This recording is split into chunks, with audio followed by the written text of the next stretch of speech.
ನಮಸ್ಕಾರ ಸ್ನೇಹಿತರೆ, ಕಂಡ ಭಾರತ ಯೂಟ್ಯೂಬ್ ಚಾನಲ್ಗೆ ಸ್ವಾಗತ ಸುಸ್ವಾಗತ. ಇವತ್ತಿನ ದಿವಸ ನಾನು ಬಂದಿರೋದು ಬೆಳಗಾವಿ ಜಿಲ್ಲೆ ಹುಕ್ಕೇರಿ ತಾಲೂಕಿನ ಶಾಬಂದ್ರ ಹತ್ರ ಇರುವಂತ ಚಿಕ್ಕಲ್ದಿನ್ನಿ ಅಂತ ಒಂದು ಗ್ರಾಮಕ್ಕೆ ಬಂದಿದ್ವಿ. ಈ ಗ್ರಾಮಕ್ಕೆ ಬಂದಾಗ ಇಲ್ಲೊಂದು ಕೋಟೆ ಇದೆ ಅಂತ ಗೊತ್ತಾಯ್ತು. ಈ ಕೋಟೆ ಏನಿದೆ ಅನ್ನೋ ವಿಶೇಷತೆ ನೋಡ್ಬೇಕಂತ ಇಲ್ಲಿ ಬಂದಿದ್ವಿ.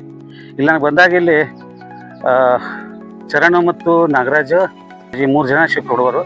ಈ ಹುಡುಗರು ನಂಗೆ ಇಲ್ಲಿ ಕೋಟೆ ಒಳಗೆ ಕರ್ಕೊಂಡು ಬಂದು ತೋರಿಸ್ತಾ ಇದ್ದಾರೆ. ಈಗ ಕೋಟೆ ಒಳಗೆ ಏನೇನಿತ್ತು ಅನ್ನೋದ್ರ ಬಗ್ಗೆ ನಿಮಗೆಲ್ಲ ವಿವರಣೆ ನೀಡ್ತೀನಿ. ನಮಸ್ಕಾರ ಸ್ನೇಹಿತರೆ, ಈಗ ನಾನು ಚಿಕ್ಕಲ್ದಿನ್ನಿ ಕೋಟೆಗೆ ಹೋಗ್ತಾ ಇದ್ದೀನಿ.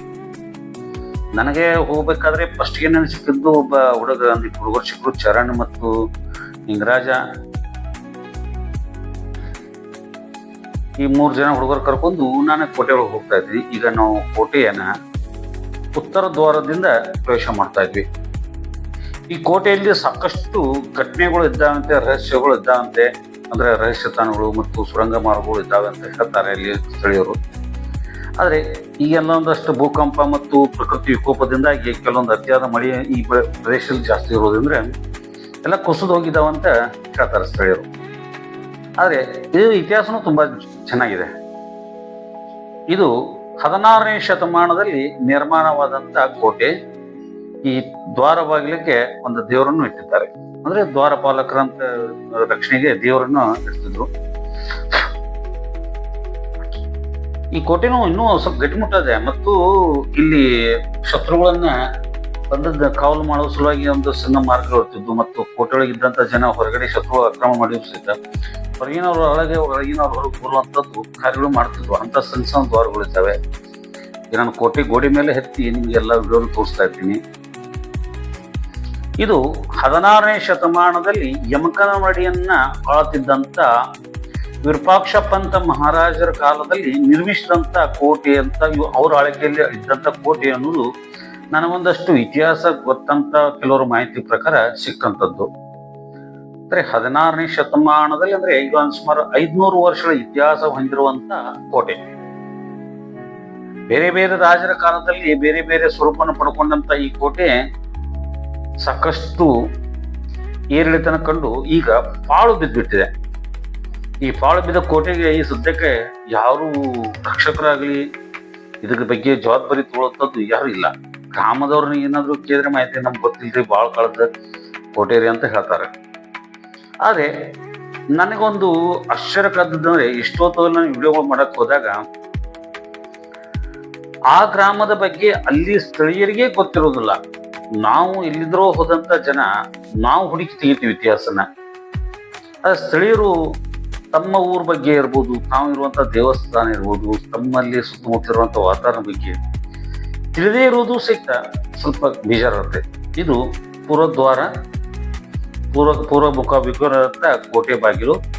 ಇಲ್ಲಿ ಮುಂದೆ ರಸ್ತೆ ಅಷ್ಟೊಂದು ಸರಿ ಇಲ್ಲ, ಗಿಡಗಂಟಿ ಜಾಸ್ತಿ ಇರೋದ್ರಿಂದ ನಂಗೆ ಆ ಹುಡುಗರು, ನನ್ನ ಜೊತೆ ಇದ್ದಂತ ಹುಡುಗರು ವಾಪಸ್ ಬರ್ರಿ ಸರ್ ಅಂತ ಕರೆಯಾಕತ್ರು. ಅದಕ್ಕೆ ಮತ್ತೆ ವಾಪಸ್ ಹೋಗ್ಬಿಟ್ಟೆ. ಅಲ್ಲಿ ರೆಕಾರ್ಡಿಂಗ್ ಮಾಡ್ಕೊಳ್ಳೋಂಥ ಅವಕಾಶ ಇದ್ರಿಕಿಲ್ಲ, ಅದಕ್ಕಾಗಿ ನಂತರ ಇದನ್ನು ರೆಕಾರ್ಡಿಂಗ್ ಮಾಡ್ತಾ ಇದ್ದೀನಿ.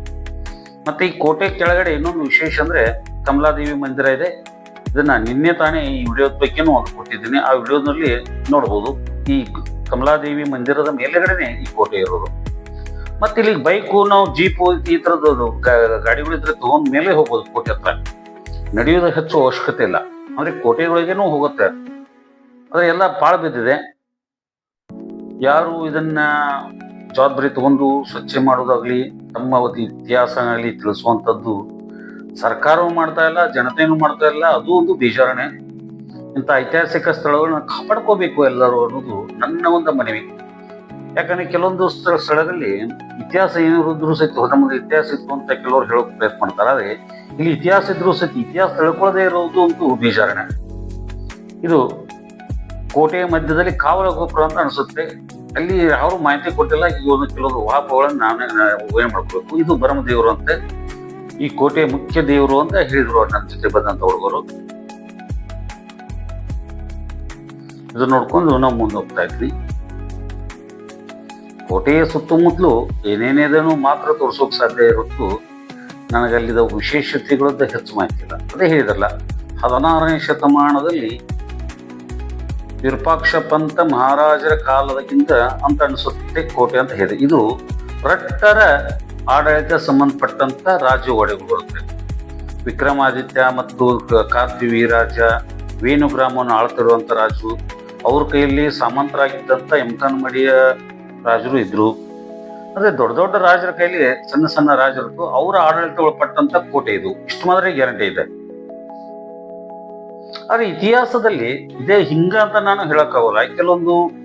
ನಮಗೆ ಕೆಲವೊಂದು ಬಂದಂತ ಮಾಹಿತಿಗಳನ್ನ ಸಂಗ್ರಹಿಸಿ ಹೇಳಿರ್ತೀವಿ ಹೊರತು ನಾವು ಇದು ನಿಶ್ಚಿತವಾಗಿ ಅಂತ ಹೇಳಕ್ಕಾಗೋದಿಲ್ಲ. ಆಕಸ್ಮಿಕವಾಗಿ ಇದ್ರ ಬಗ್ಗೆ ಸಂಪೂರ್ಣ ಮಾಹಿತಿ ಏನಾದ್ರು ಒಳ್ಳೇದು ವಿಷಯ ಇನ್ನೂ ಬಂದ್ರೆ ತಮಗೆ ತಿಳಿಸುವಂತ ಪ್ರಯತ್ನ ಮಾಡ್ತೀನಿ. ನನಗೆ ಯಾವತ್ತು ಇತಿಹಾಸವನ್ನ ಒಳಗೆ ಹೊತ್ತು ಅದನ್ನ ಆಳ ತಿಳ್ಕೊಂಡು ಎಲ್ಲರೂ ತಿಳಿಸ್ಬೇಕು ಅನ್ನೋದು ನನಗೊಂಥರ ಕುತ್ತು. ಅದನ್ನ ನಾನು ಮಾಡ್ತಾ ಇದ್ದೀನಿ ಈಗ. ಅದು ಎಷ್ಟು ನಿಮ್ಗೆ ಸರಿ ಅನ್ಸುತ್ತೆ ಗೊತ್ತಿಲ್ಲ, ನೀವು ಎಷ್ಟು ಸಪೋರ್ಟ್ ಮಾಡ್ತೀರಿ ಜನತೆ ಅನ್ನೋದು ನನಗೆ ಎಷ್ಟು ಇಲ್ಲ. ಬಟ್ ನನ್ನ ಕೆಲಸ ನಾನು ಮಾಡ್ತಾ ಇದ್ದೀನಿ. ಈಗ ನಾ ಕಂಡ ಬರ್ತಾ ಯೂಟ್ಯೂಬ್ ಚಾನಲ್ನ ಈ ಸುಮಾರು 2.5 ವರ್ಷಗಳಿಂದ ನಾನು ಪ್ರಯತ್ನ ಮಾಡ್ತಾ ಇದ್ದೀನಿ. ಇನ್ನೂ ಮಾನಿಟೈಸ್ ಆಗಿಲ್ಲ. ಅದಕ್ಕೆ ನಿಮ್ಮೆಲ್ಲ ಸಪೋರ್ಟ್ ಬೇಕು. ಎಲ್ಲರೂ ವಿಡಿಯೋ ನೋಡಲೇಬೇಕು. ನೀವು ಏನಾದರೂ ನೀವೆಲ್ಲರೂ ನಮ್ಗೆ ಸಪೋರ್ಟ್ ಮಾಡಿ ವಿಡಿಯೋ ನೋಡಿದರೆ ಮಾತ್ರ ನಾವು ಒಂದು ಈ ವಿಡಿಯೋನ ನಮ್ಮ ಯೂಟ್ಯೂಬ್ ಚಾನಲ್ನ ಮಾನಿಟೈಸ್ ಮಾಡ್ಕೋಬಹುದು. ಇನ್ನೂ ಆಗಿಲ್ಲ ಅನ್ನೋದು ಬೇಜಾರು. ನಮ್ಗೆ ಹಿಂದ್ಗಡೆ ಮಾಡಿದವರು ಕಾಮಿಡಿ ಮಾಡಿದರೆ ಸಾಕಷ್ಟು ಜನ ಮುಂದೆ ಹೋದ್ರು. ಬಟ್ ನಮಗೆ ಹಾಡಾಡೋದು, ಡ್ಯಾನ್ಸ್ ಮಾಡೋದು ಈ ಥರದ್ದು ಬರೋಲ್ಲ. ಕೇವಲ ಇಂಥ ಪಾಳ್ಬಿದ್ದ ಕೋಟೆಗಳು, ದೇವಸ್ಥಾನಗಳನ್ನ ಮಾತ್ರ ತೋರಿಸುವಂಥದ್ದು. ಆದರೆ ಇತಿಹಾಸವನ್ನ ಕೇಳಬೇಕಾದ್ರೆ ಇತಿಹಾಸ ನಾವು ಓದಬೇಕು. ಇತಿಹಾಸ ನಿರ್ಮಿಸುವಂತ ಶಕ್ತಿ ನಮಗಿರ್ಬೇಕು. ಹಾಗಿದ್ದಾಗ ಮಾತ್ರ ಇತಿಹಾಸ ಹೇಳಕ್ ಸಾಧ್ಯ. ನನಗೆ ಸದ್ಯಕ್ಕೆ ಇನ್ನೂ ಏನು ಸಾಧನೆ ಮಾಡೋಕ್ಕಾಗದೇ ಇದ್ರೂ ಸಹಿತ ನಿಮ್ಮ ಸಹಾಯ ಸಹಕಾರ ಇದ್ರೆ ಮಾಡೇ ಮಾಡ್ಬೋದು.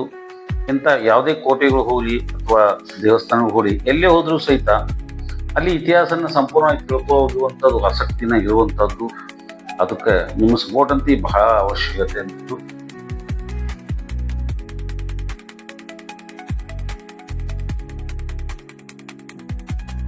ವಿಶೇಷವಾಗಿ ಕೋಟೆ ಮೇಲೆ ಪೂರ್ತಿ ನೋಡಿದ್ರೆ ಬೆಳಗಾವನು ಹತ್ರ ಆಗುತ್ತೆ. 27-28 ಕಿಲೋಮೀಟರ್ ಆಗುತ್ತೆ.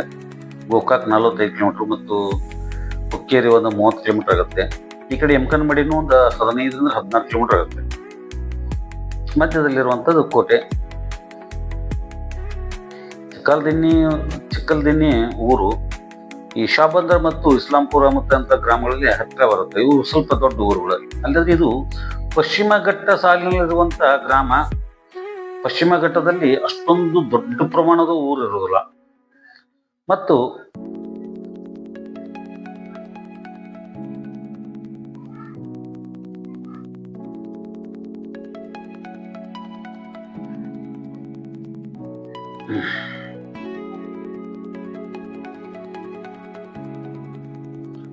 ರೋಡ್ ಮಾತ್ರ ಬಗ್ಗೆ ಕೆಟ್ಟಬಿಟ್ಟೈತೆ. ಬರ ಅಡ್ಡಾಡಿ ಸುಸ್ತಾಗಿ ಬಿಡ್ತಾರೆ. ಬಿಸಿಲೊಂದು ಭಾಳ ಐತ್ರಿ. ನಾವು ಹೋದಾಗ ನಾನು ಹೋಗಿದ್ದು ರವಿವಾರ ದಿವಸ. ಈಗ ನಮ್ಗೆ ವಿಡಿಯೋ ಬಿಡ್ತಾ ಇರೋದು ನಾನು ಬುಧವಾರ ರಾತ್ರಿ ಬಿಡ್ತಾ ಇದ್ದೀನಿ. ನಮಗೆ ವಿಡಿಯೋ ಕಳಿಸ್ತಾ ಇರೋದು ಬುಧವಾರದ ರಾತ್ರಿ. ಇನ್ನು ಕೋಟೆ ಮೇಲೆ ನಡ್ಕೊಂಡು ಹೋಗ್ತಾ ಇದ್ವಿ.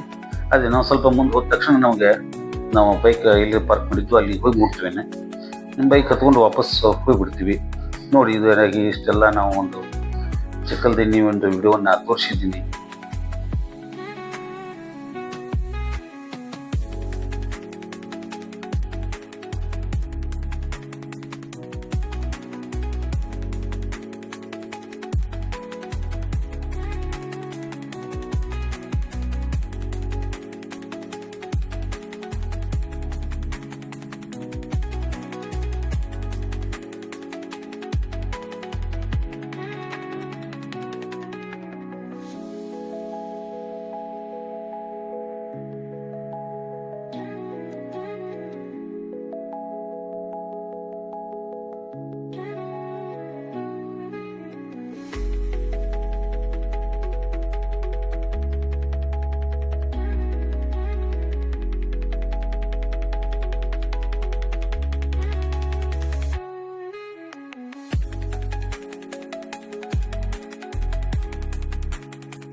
ಬೆಳಗಾವಿ ಜಿಲ್ಲೆ ಐತಿಹಾಸಿಕವಾದಂಥ ಈ ಕೋಟೆ ಚಿಕ್ಕಲ್ದಿನ್ನಿ, ಇದಕ್ಕೆ ಬಂದು ನಾನು ಇಲ್ಲಿದರ ಸುತ್ತಮುತ್ತ ಇರುವಂಥ ವಿಡಿಯೋನ ಮಾಡಿದ್ದೀನಿ.